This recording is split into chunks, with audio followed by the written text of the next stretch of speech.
We're back to the Total Education Spotlight Show on the Total Education Network. Again, TotalTutor.net for more information. Twitter, Total Tutor, Neil S. Haley, Facebook, LinkedIn, Neil Haley, Instagram, Total Tutor. And I'm always excited to talk about the Pittsburgh Penguins. And I tell you, this guy has the history of the Pittsburgh Penguins probably more than I've ever talked to anyone before about it. And I've been talking to all these hockey guys, big guys from the Rangers, the Flyers. And I'm like, I got to get somebody on the line that's going to talk about my Penguins. Because if you have to talk about the Rangers and Flyers, you almost want to, I'm not going to say puke, Bob, but it's going to make you sad. So I want to welcome to the program Bob Grobe from the Pittsburgh Penguins. Bob, thanks for calling. How are you? I'm great, Neil. Thanks for having me. And you're absolutely right. If you're talking Flyers and Rangers, you got to get some Penguins talk in there somewhere. I need to get some Penguin players, especially in the off season. It's like there's no off season, Bob. That's the other thing. You're talking about how busy you are broadcasting games. Basically, there's no off season for you at all, really, is there? Well, it's like that for a lot of guys who cover the NHL, no, because you hope for a long run in the playoffs, right? And even when it doesn't go quite as long as you want, the next thing you know, it's the NHL draft, and then it's the free agency that runs through July. And, you get a few weeks there in August, and that's about it, because in September you're thinking about training camp. And it is a long season, but, hockey fans love every minute of it. Absolutely. And so I guess tell us specifically, I guess the first question, perfect question to ask you is how did you get involved with the Penguins? You must have had a love for hockey your whole life then, right? Well, I absolutely did, Neil. When I was a kid growing up, I spent my whole life here in the Pittsburgh area, and I got to my first Penguins game in 1970 when I was still 11 years old, and I was a huge fan when I was a kid. Became a season ticket holder when I was in high school, and when I went through college, I went to Penn State and got a journalism degree, and I wanted to cover the team. And luckily for me, there was an opening at the Observer Reporter down in Washington, PA, and I went there in 1981 and spent 17 years there covering the Penguins.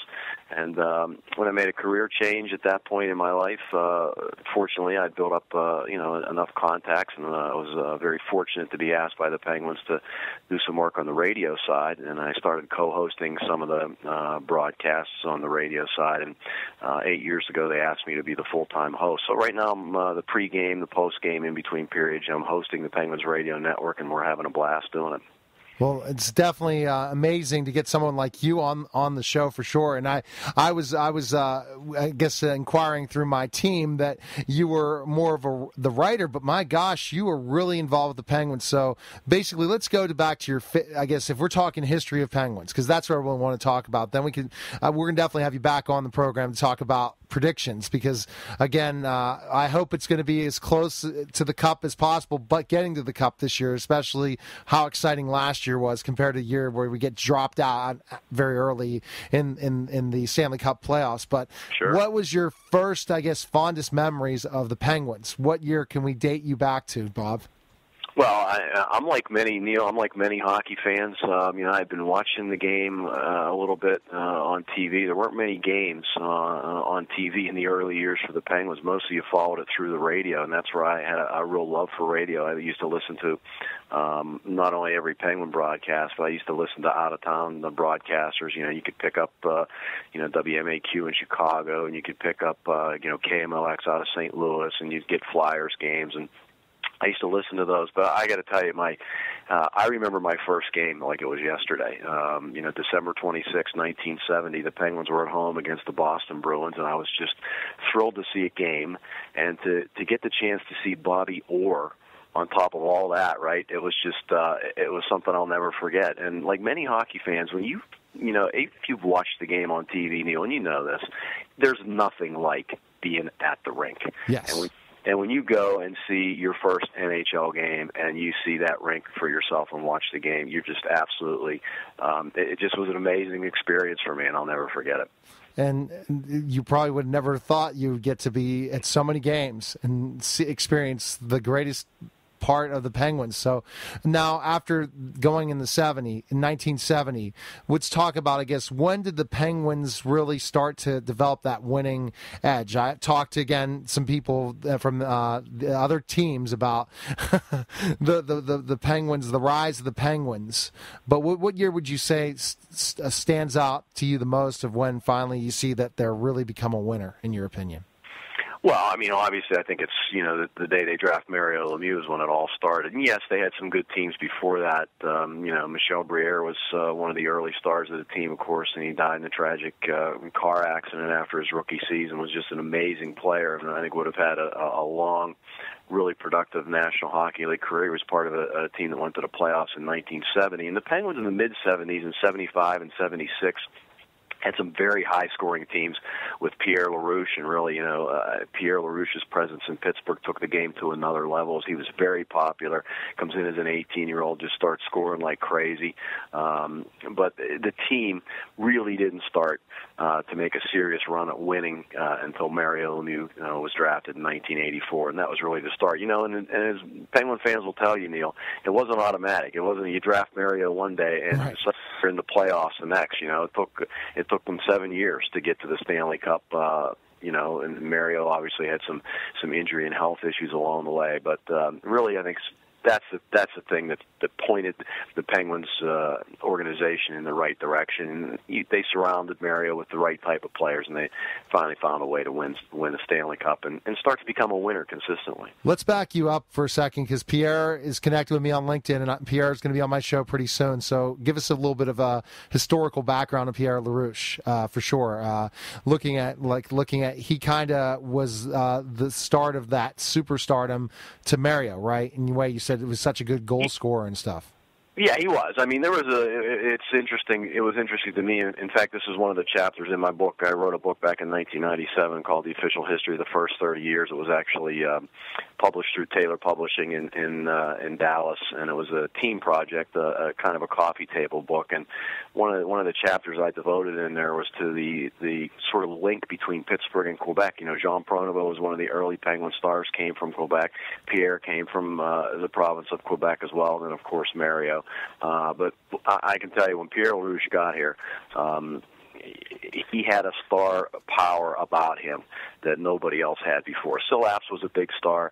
His dad, obviously, the longtime Hall of Famer, played for the Toronto Maple Leafs, and Syl Apps was a terrific player for the Penguins. It was very popular, as was Prony, Jean Pronovost. But Pierre LaRouche really captured the imagination of a lot of fans, got a lot of girls interested in it because he was a good-looking 18-year-old kid, and he was, like I said, just tremendous talent. And people don't, he didn't stay in Pittsburgh all that long, and he ended up being moved to Montreal. That's where, he got his name on the Stanley Cup, and, later on in his career went to the Rangers, and people forget what a great talent he was. I don't think he always gets the due that he should get. And I can tell you this, when he was ending his career and he was with the Rangers, he had his last big goal-scoring year. I want to say he scored 48 goals that year, and he had an injury at the end of that year. Had he not been injured, he would have scored 50 and would have become the first player in NHL history to score 50 goals with 3 different teams, because he did it with the Penguins and the Canadiens. That's how good he was. So if you have him on, you'll have a lot of fun talking to Pierre, because he's a terrific guy. Still working, does some work with the Penguins, and we see him at a lot of games, and it's always good to bump into him. Yeah, that would be the excitement. We're definitely connected. We're going to try to get that set up pretty soon, Bob. Now, kind of going into finally, it took 7 years with Mario Lemieux. I mean, I'm absolutely shocked to remember. I mean, I was born in 1973, but I mean, hockey honestly is not my favorite sport. It goes probably basketball, which we don't really. I guess it's Pitt basketball, and that's it. And then you have the Steelers, and then the Pirates, then the Penguins. I guess till we started becoming a real winner, but you wouldn't think that many years people would take to win. And now we wouldn't put up with it at all, would we, as Pittsburgh Penguin fans? Well, the Penguin fans have a lot of high expectations every single year right now because of the investment the team has put in, and they've got a tremendous team put together. Obviously they won a Stanley Cup in 2009, and when you've got Crosby and Malkin on your team, I think expectations are always going to stay high. But hey, you have to play your cards right as a management team. Just having one superstar, and you can go back and look a lot of times in NHL history, it's not enough. Look at the New York Islanders. John Tavares, a tremendous young player. He's one of the best players in the National Hockey League. You have to surround these guys with the right pieces to start to win consistently. And it took the Penguins a while, but once Mario and the guys who were playing with him sort of showed them the way, and you got hockey interest at the level it's at now, with the team having sold out well over 300 games in a row, and there's no end in sight of that streak. One of the longest in NHL history. Right now the Penguins are extremely popular, and yes, expectations are high, but the organization will tell you they like that. That means that things are going well. So when were you covering? You were covering the 91-92 Penguins then, right? Mm-hmm. Yeah. So. Yep. So how amazed were you? I guess I remember because I was in high school for the first one, and the first cup it seemed like it was just so magical. But then we didn't think we'd come back in '92 and do the same thing, and because '91 was more, I think it was one where wow, we just got hot, and then here you go, and then we're champs. But then the repeat was hard for sure. Well, it certainly was, and it's interesting you bring that up, Neil, because there really is a kind of a different feeling about both of those Stanley Cups, and I was fortunate back in those days to be traveling during the playoffs with the team, so I was at the Met Center when the Penguins won the Cup in '91 and at Chicago Stadium when they won it in '92, and yeah, '91, you're just kind of pinching yourself, right? I mean, I remember having phone calls with people in the third period who were basically saying, can you believe this is happening? The Penguins were winning the game 8-0, and it's a foregone conclusion at that point in Game 6 that they're going to win the Stanley Cup.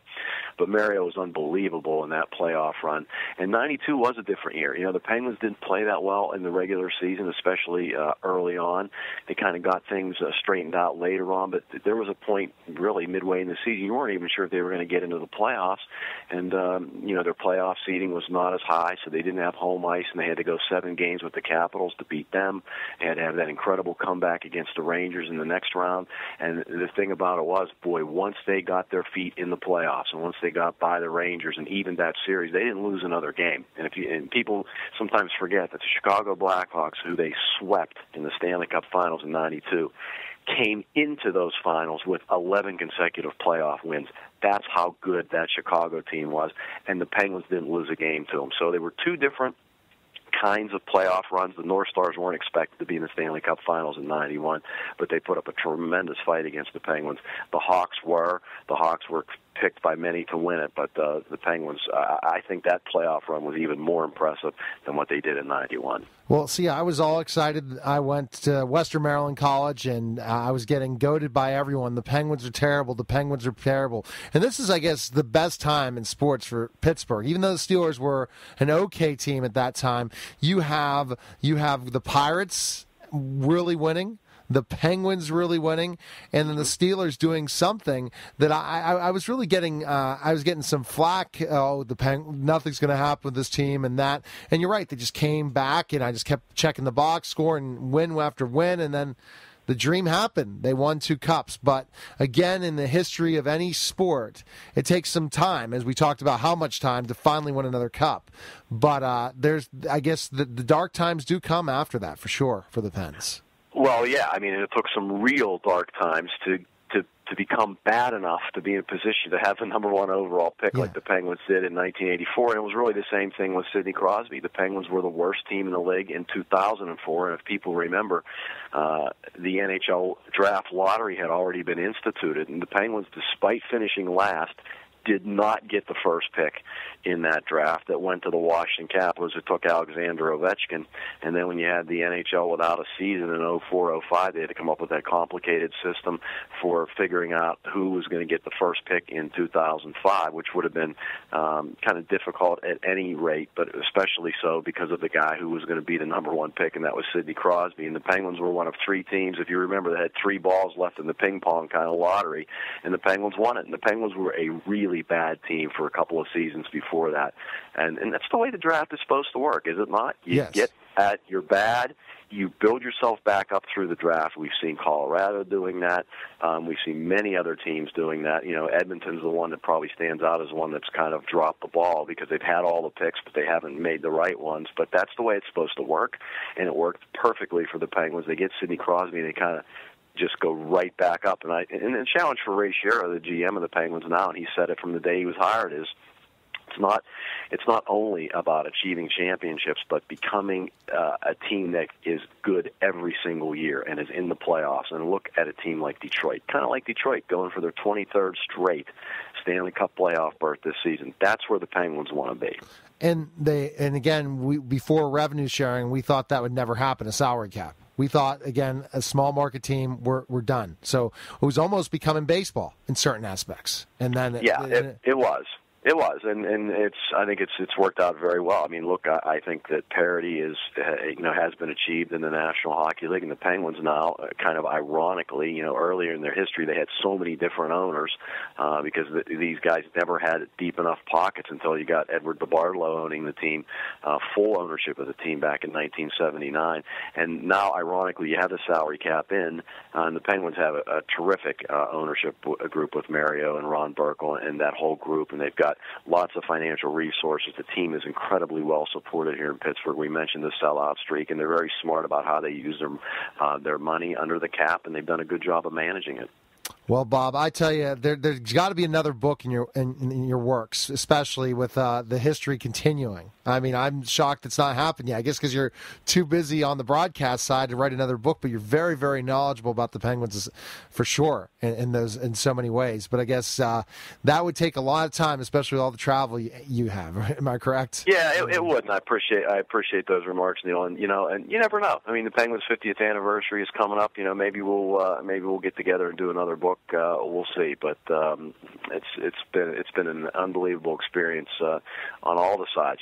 Writing about the team and being part of the broadcasting and kind of thinking about how far they've come since we're talking about the 70s. And it's been a long ride, but it's been a lot of fun. Pretty good sports knowledge with just on my head, especially when that was not my favorite sport. I'm a sports fanatic, and one of the greatest things that's happened in my radio show is when I brought Triumph Books involved in the whole thing, because then I got really motivated to start interviewing a lot of people. I always interview the athletes about their foundations and stuff, but I never got to talk sports. And when I get to talk sports, it's so much fun. So, Bob, your greatest favorite moment as a Penguin fan? I think that's the key thing, because you are a fan. There are people that cover the team that aren't fans. You're definitely a fan of that team. What is your favorite moment? Oh yeah, I mean, well, again, the '91 Cup. You'll never forget what it's like to think about the Penguins being on top of the hockey world. It was a place, when you grew up with the Penguins in the '70s, as I did, and so many Penguin fans who were still fans of the team did.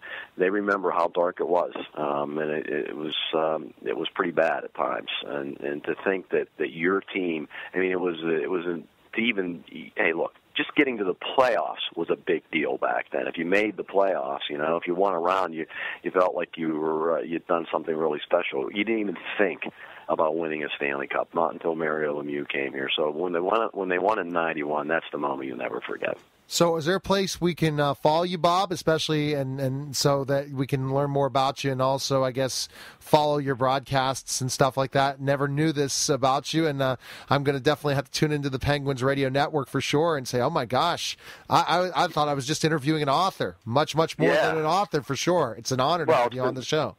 So I appreciate it, Neil, the chance to talk hockey with you. It's been a lot of fun. And, you can find us at Penguins Radio 24/7. You can go to the Penguins website at PittsburghPenguins.com and listen to all the broadcasts live. And I do have a Twitter account at PensRadioNet, and I tweet some statistical stuff before and after games on that handle, so you can find me there. So, Bob, do you think the Penguins are going to win the Cup this year? What's your prediction?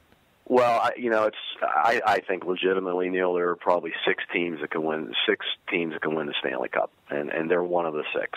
It's not going to be easy. The Boston Bruins, who right now have won 12 in a row, and by the way, they're within 5 wins of matching the Penguins' NHL record set back in the spring of '93. They're a tremendous hockey club. And then you look out west, the team that just beat the Penguins here yesterday, St. Louis.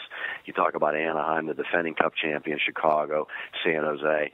They're just some incredible teams. And I think the Penguins are going to have a long run. And, they're going to need all their talent and all their determination, and probably whoever wins, it's going to need a little luck along the way as well. It should be an incredible spring to watch. Well, think of the luck of the Boston Bruins just to get to the Penguins. I mean, seriously, that was pure luck in so many ways, and now they're a juggernaut. But it's not good to always peak during the regular season, that's for sure. We all know that in many sports. But good talking to you, Bob, and best of luck. And definitely going to have you back on to talk Penguin hockey when we're getting into the playoffs, so you can kind of give us a preview, okay? I'll do that. Thanks so much, Neil. All right, take care, Bob. Okay, bye-bye. You're listening to the Total Education Spotlight Show on the Total Education Network, and we'll be back in just a moment.